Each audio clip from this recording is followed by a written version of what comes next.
Key West is such a special place, but did you know that a lot of the trash ends up in the ocean? This is downtown Key West right now, a moving dumpster.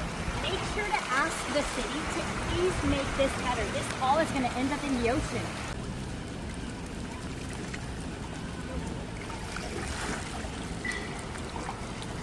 No.